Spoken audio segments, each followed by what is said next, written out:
मैं जस्टिस कोलसे पाटिल साहब एक चीज सिर्फ बता दीजिए, एनआईए का जो कन्विक्शन रेट है वो मेरे पास फिगर है 677 केस कुल रजिस्टर हुए हैं, 147 में जजमेंट हुआ आया है, 97.43% का जजमेंट कन्विक्शन रेट है। और इसका एक बड़ा कारण यह है कि ये भी जो ये कानून है एनआईए का जिससे तहत ही चलता है, उसमें ओनस ऑफ डिसप्रूविंग जो जो जितना मैं समझा हूं, उसमें onus is on the culprit, कि आपको हमने कर दिया, अब आप प्रूव करिए कि आप इसमें नहीं थे। इस तरह का कानून है। उसमें से अगर अमित शाह साहब के की जो एनआईए है उसमें से निकाल के लाई है इनको बचा के, तो इसके लिए तो भाई आप जज भी रहे हैं, वकील भी रहे हैं, तो इसमें किसकी पीठ ठोकी जाए? एनआईए की, वकील साहब की, गृह मंत्रालय की?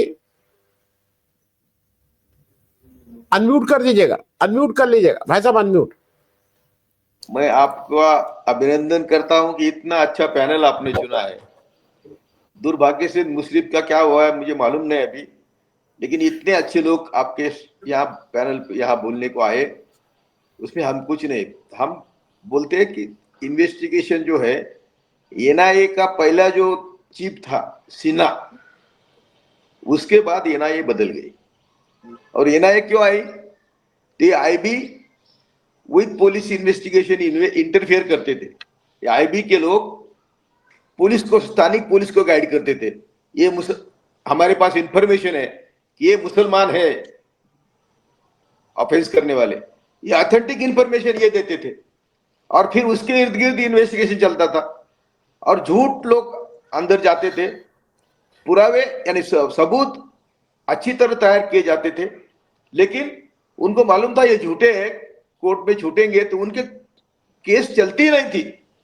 10-10, 12-12 साल ये लोग अंदर रहते थे और बाद में एक्विटल होता था। तो ये फॉर्मूला तय हुआ था कि हिंदुओं ने, यानी ब्राह्मणवादी सोच वाले लोगों ने, मैं देखो नम्रता से कहता हूं, मैं आपके लिए बचाव करता हूं आपका भी, कि ब्राह्मणवादी सोच का मतलब है सभी जाति धर्म के जो लोग हैं, जो हमें सुपीरियर समझते हैं और बाद नीचे के लोगों को दबाने की कोशिश करते हैं, सब ब्राह्मणवादी। तो इतनी जहरीली सोच दुनिया में कहीं नहीं है, ब्राह्मणवादी सोच जैसी जहरीली सोच दुनिया में नहीं है। ये खुद लिखते हैं कि हम देश के मालिक हैं और आप सब दो लोग 2 जून की रोटी के अधिकारी है। पहला बॉम्ब स्फोट, ये मेरे दोस्त है, मैं चेयरमैन था, बोले मैं तो नांदेड़ में किया, तैयार करने वाला मरा और बाहर रक्षा करने वाला कोई मर गया। उसको अभी कोर्ट कहता है वो बॉम्ब नहीं था।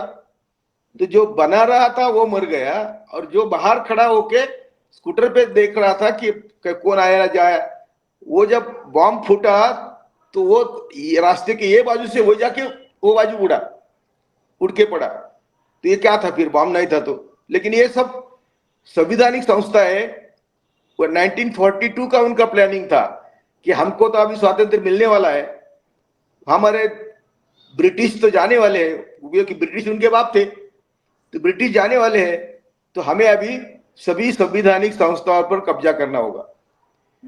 तो आनंद जी, मैं दावे के साथ कहता हूं कि सभी की institutions are there in their custody, कब्जे में है।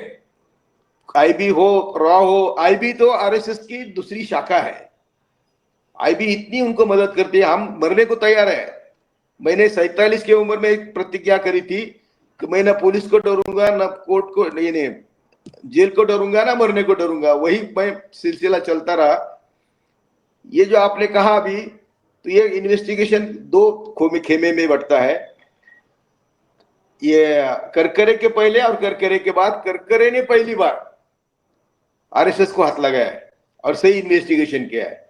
करकरे के पहले ये सभी, यानी करकरे ने आईबी का सुना नहीं, बोले मैं नहीं सुनूंगा, इसीलिए करकरे उनके दुश्मन था। करकरे को ये लेके गए मनमोहन सिंह के पास, तो बोले हमारे सब साधुओं को अंदर कर रहा है, हमारे लोगों को अंदर कर रहा है। तो मनमोहन सिंह को उन्होंने सब कागज दिखाए, ये देखो ये है सबूत। तो बोले ये सब आप सबूत जाके तुम आडवाणी को दिखाओ। और उनका एडवाइजर था मनमोहन सिंह का एडवाइजर नारायणन, वो लेके गया उनको, और वही तय हुआ कि करकरे को मारना है। ये सब आप देखो, अतिरेकी वहां से निकले पाकिस्तान से, उनकी मिनट टू मिनट इंफॉर्मेशन हमारे आईबी को थी, रॉ को थी, सबको थी, बिल्कुल बियॉन्ड डाउट प्रूव हुआ है। वो चाहे तो मुझे मारे, लेकिन ये सब इंफॉर्मेशन थी जब तक वो हमारे बंबई किनारे पर नहीं आए। जब आए तो भी इंफॉर्मेशन थी। तो इनको क्या करना था, आतंकवादियों के नाम पर करकरे को मारना था। मारा करकरे को, तो वकील भी हॉस्टाइल था, सरकारी वकील। बैलिस्टिक एक्सपर्ट कहता है कि करकरे को ये अतिरेकियों के गोली से वो मरे नहीं, उनको अतिरेकियों ने मारा नहीं, तो फिर क्या, कैसे मारे? तो उनको पुलिस के पिस्तौल से उनके पीछे से उनको मारा था। तो कौन, किसने मारा अभी तक ये नहीं तय हुआ। बैलिस्टिक एक्सपर्ट को इन्होंने कोशिश करी कि झूठ बोल, वो बोला भाई झूठ कैसा बोलूंगा, ये तो मेरा काम है सच बोलना, और ये उनके गोलियों से वो मरे नहीं। तो ये देखो वहां से शुरू हुआ।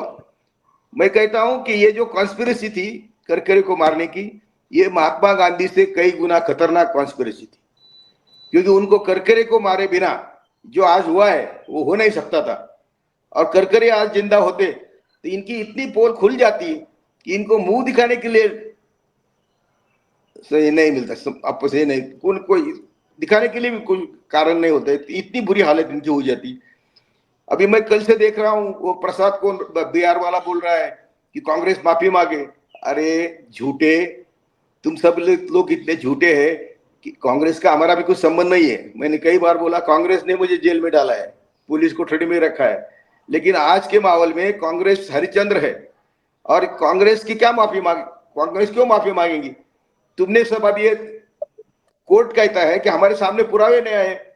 मैंने कल इंडियन एक्सप्रेस को मुलाकात देते कहा था, यदि कोर्ट के सामने कुछ जाता नहीं तो कोर्ट क्या करेगा? लेकिन सुप्रीम कोर्ट के ऑर्डर है, यदि इन्वेस्टिगेशन में सरकार गलती कर रहा है तो court should himself penetrate in the evidence. अभी पेनिट्रेट करेंगे तो लोहिया होगा, जो लोहिया का हुआ वो बलदोटा के भी होता, क्या नाम है उसका जज का, तो उन्होंने खुद ने पेनिट्रेट करते, यदि वो चार्जशीट पढ़ते करकरे का, और वो चार्जशीट इतना फुल प्रूफ है कि 2 लैपटॉप है, उसने बोला इस लैपटॉप में जो स्क्रिप्ट मैंने तैयार करी है वो भी उसके साथ जोड़े हैं। इनकी कॉन्स्पिरेसी थी देश के खिलाफ।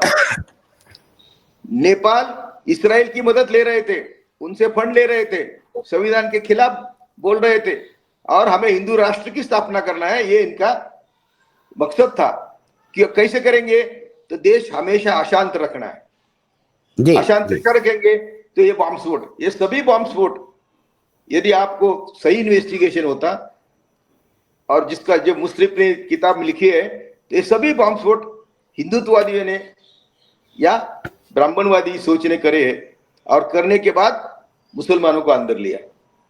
तो इसलिए आप जो बोल रहे हैं कि कोर्ट कुछ कर सकता था, लेकिन उन्होंने मैसेज दिया लोहिया के लोहिया को मारने के बाद मैसेज क्या गया, हमारी सुनना तो मरो, 100 करोड़ लेना तो मरो।